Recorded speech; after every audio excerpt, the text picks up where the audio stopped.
తాయారు మళ్ళీ కౌశికి వాళ్ళ ఇంటికి వచ్చి హాల్లో కాలు మీద కాలు వేసుకొని కూర్చొని ఉంటే కౌశికి దాత్రి వాళ్ళందరూ నిలబడి ఉంటారు. కౌశికి నా కాళ్ళు పట్టుకొని క్షమించమని అడిగి నాకు 50 కోట్లు ఇచ్చి ఒక్కసారి చెప్తే నేను ఆ ల్యాండ్ని వదిలేస్తాను.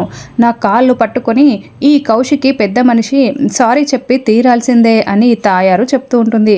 దాంతో దాత్రి చాలా కోపంతో రగిలిపోతూ చూస్తూ ఉంటుంది.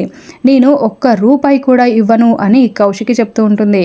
ఏంటి కౌశికి, నా కాళ్ళు పట్టుకొని ఒక్కసారి చెప్పి 50 కోట్లు ఇచ్చేస్తే మన మధ్య జరిగిన గొడవ మర్చిపోయి నేను వెళ్ళిపోతాను, ఆ ల్యాండ్ని కూడా ఇచ్చేస్తానని చెప్తున్నా కదా.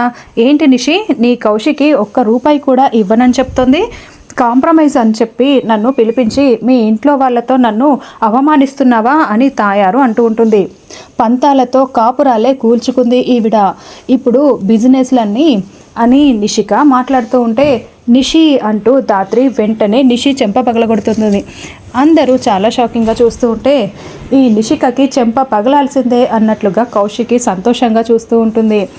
ఏయ్, నన్నే కొడతావా అని నిషి అరుస్తూ ఉంటే ఇంకొక మాట మాట్లాడావంటే నిన్ను చంపేస్తాను అని దాత్రి వార్నింగ్ ఇస్తూ ఉంటుంది. ఏయ్ అంటూ నిషి ఏ మాత్రం తగ్గకుండా అరుస్తూ ఉంటే మాట్లాడకు అని దాత్రి వేలు చూపిస్తూ ఇక బాగా సీరియస్ అవుతూ ఉంటుంది. ఇంకా అలా గట్టిగా వార్నింగ్ ఇస్తూ ఉంటుంది. వైజయంతి చాలా చాలా షాకింగ్గా చూస్తూ ఉంటుంది. సైలెంట్గా ఉండమని చెప్తున్నా కదా అని దాత్రి వార్నింగ్ ఇవ్వడంతో నిషి ఇక సైలెంట్ అయిపోతుంది.